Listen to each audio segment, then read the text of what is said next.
Once again, it's Gangsters, Cops, and Politicians. This is Gabe Morales as your host. And today we have a very special guest. We have Justin here, who's going to talk to us a little bit about his life. Justin, where were you born and raised? So I was actually born in Renton, Washington. As far as I was raised, I kind of grew up between West Seattle and the east side of Seattle, Bellevue, Mercer Island. And then when you were growing up, you had mentioned that your father was affiliated with some organizations. Can you tell us what those were? Yeah, so my dad, he grew up during the 70s, 80s, and got involved with the Curcio crime family. He worked at Rick's strip club for a few months before he quickly became kind of, I guess, what you would call personal security for the family. Did lots of acts for that family, I guess you would say, throughout the years. And then when did you first start getting in trouble with the law? I first started getting in trouble in law in 1997. So I was about 12 years old. Okay, you started off young. Yes. Did you go to King County Juvenile or where were Oh, you yep. King sent? County Youth Detention Center, 1112 East Alder.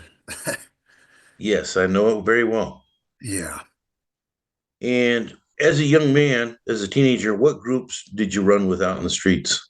So as a juvenile, I kind of ran with, it was kind of a group, a mixture of, I'd say, graffiti taggers at first. And then kind of as I got older, I started hanging out with more serious gang members, more so the Bloods, Asian Bloods, OLBs, Psycho Lang dudes.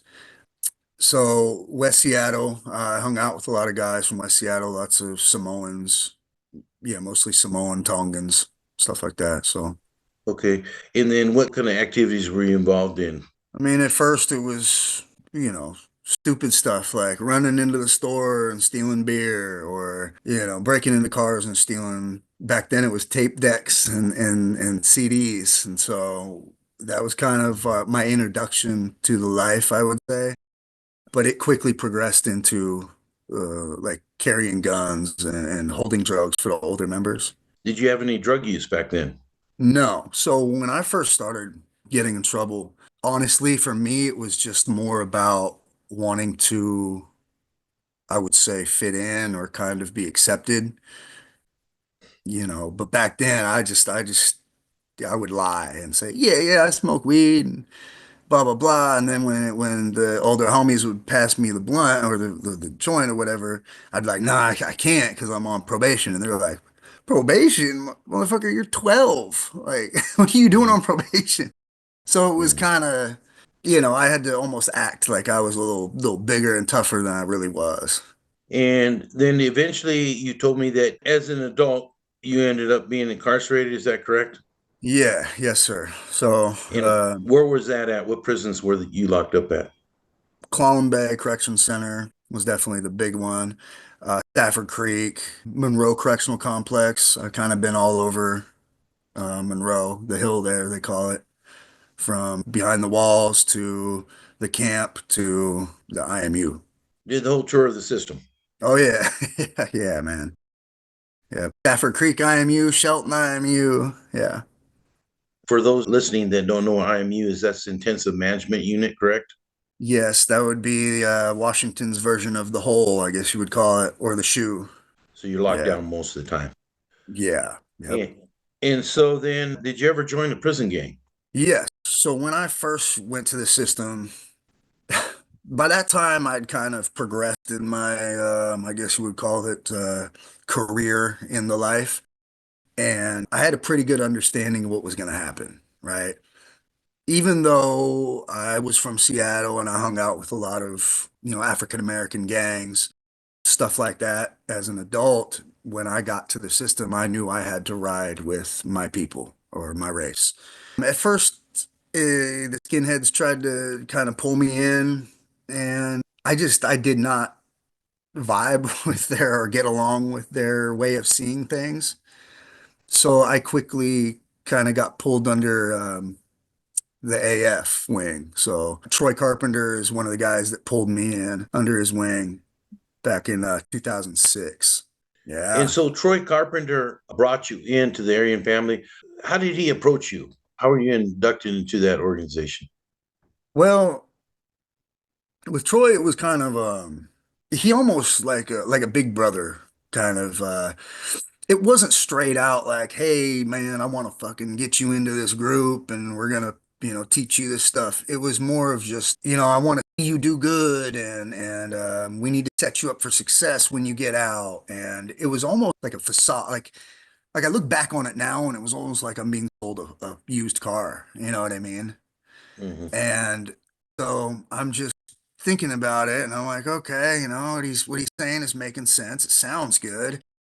And he just kind of pulled me in, and before I knew it, I was being given instructions on how to do things, given little tasks here and there, type of stuff, given lots of literature. They say when you join the AF, that is your new family. You're given a new birthday, all that. It's so they're your family now. So that's Gotcha. kind of what it was to me. Gotcha. Do you recall some of the other individuals affiliated with the family back then?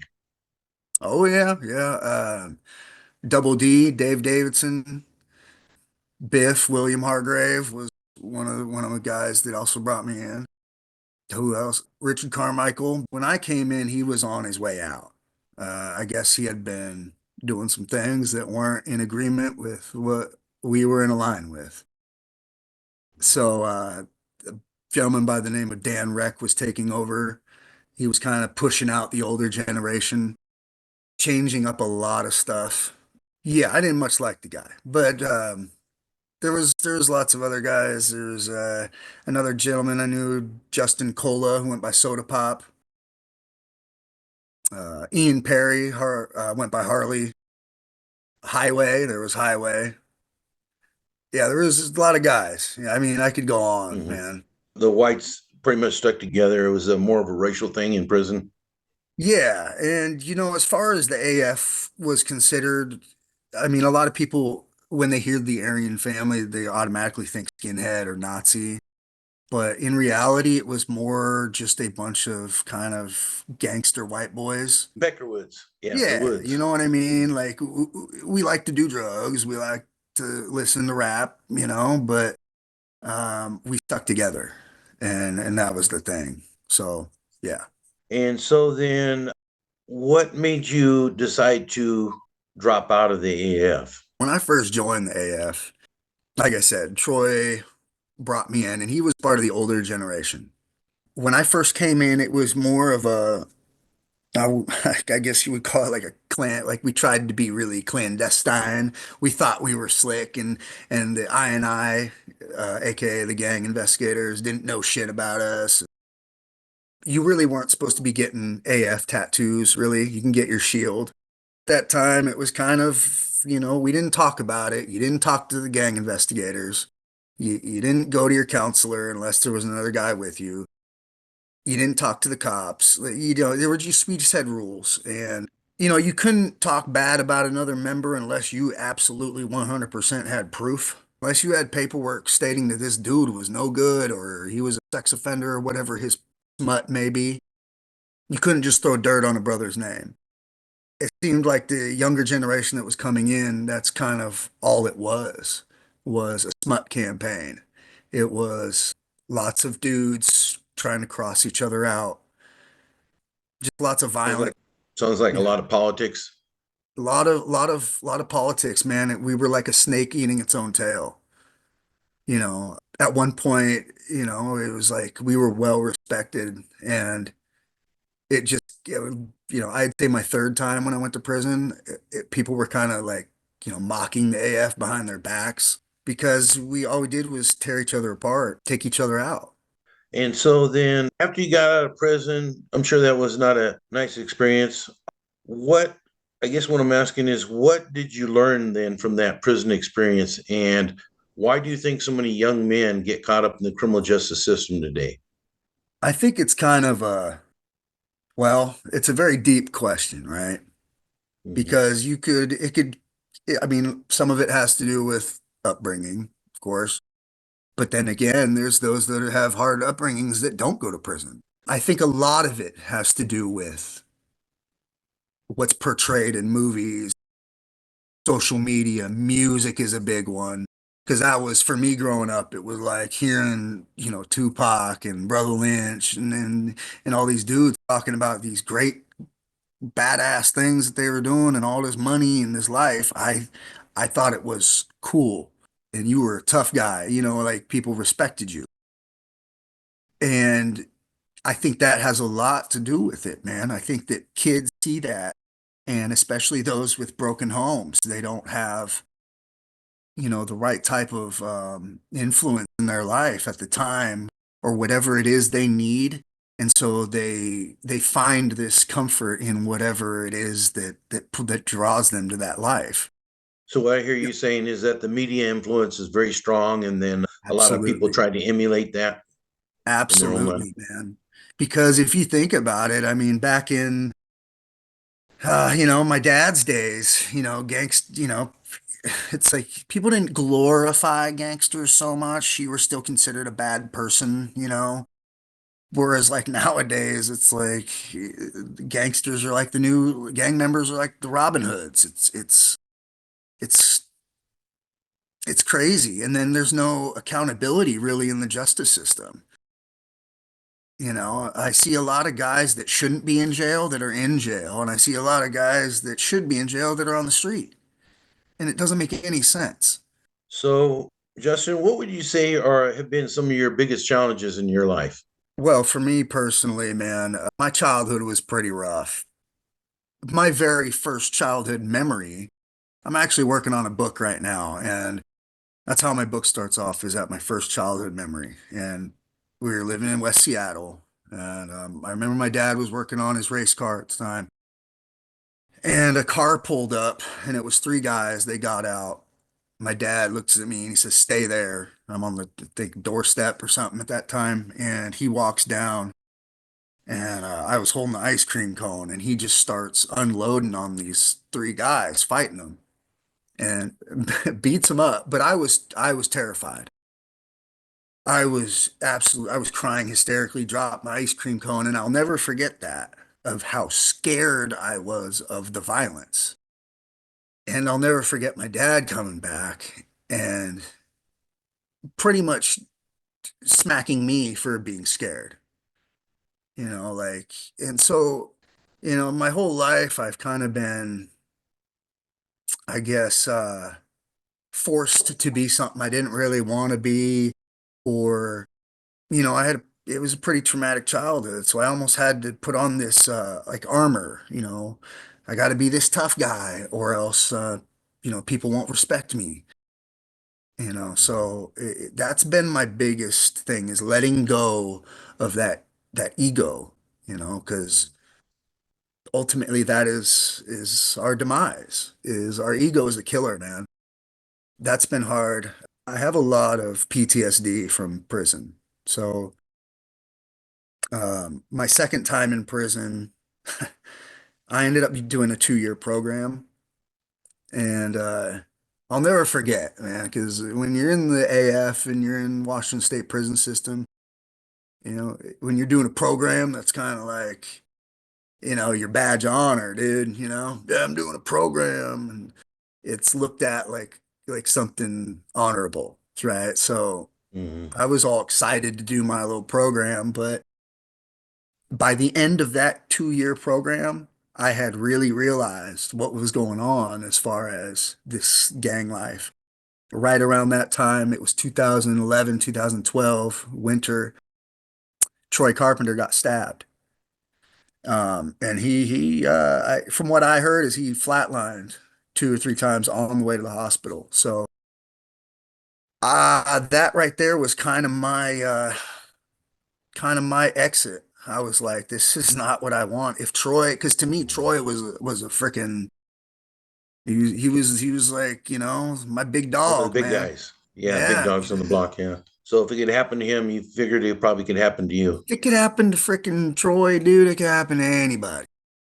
Gotcha. So, and around that time, my dad had just passed away right before I got my program. My uncle had died. My grandma had just died. And all that was left was my grandpa. So I was kind of in this space where I was like, all right, man, life is short, dude. And is this really what I want to be doing when I'm 50, 60 fucking years old? Sitting in a cell with all these dudes? So I kind of had to make some serious life changes, man. And that's when I decided that I was going to walk away. What do you think are some of your greatest accomplishments since then? A huge thing for me, I know this might sound ridiculous to a lot of people, right? But I was able to get my license, man. And I've never had a driver's license my entire life up until not too long ago, right? So, Now you're I legit. yeah, dude, like I don't gotta worry about freaking speeding or getting pulled over and none of that. But I've been off parole, I've been off DOC and probation and everything for 7 years now.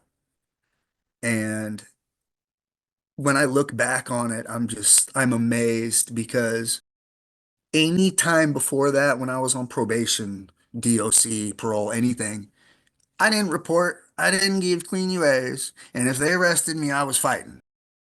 So to go from that to when I got out, I was reporting, clean UAs, had a job, didn't cause no trouble, got off DOC without any problems. That's been a huge accomplishment, man. I mean, I can look myself in the mirror every day and say I'm living an honest life. I have a job as a supervisor, I have a semi good relationship with my kid that I'm trying to work on. I don't have to worry. I don't have to look over my shoulder and worry about going to prison. You know what I mean? Well, So congratulations, man. It sounds like you're a lot more at peace now. You still got a little ways to go, but you're getting there. yeah, yeah, it's an uphill battle, man. I still struggle with my ego, and my anger issues and stuff like that. There's times when I miss certain things about the life, but then I have to smack myself and be like, dude, that's it's not the way to go. All that is instant gratification, you know. So yeah, it's a struggle, Is man. there anything else you'd like to say before we go? I like to say to kids that are starting to get influenced by the streets or anything like that, to sit back and think about your family because you go off to prison and all that, your family continues life without you. And when you get out, they might not be alive. And so life is short. Live your day to its fullest, Try to be better than you were the day before. That's all I can try to do. All right. Well, thank you for that. And hopefully somebody out there is listening. If you have any, issues or concerns, you want to talk to somebody, you can get a hold of me at gangpreventionservices@gmail.com. And we'll get you in touch with somebody who can, try to get you some help, some words of advice. Don't have a big program here, but I know a lot of people who do have programs and do have resources available. So thank you and kudos to you, Justin, for getting your life together. And I wish you nothing but the luck in the future. Thank you, sir.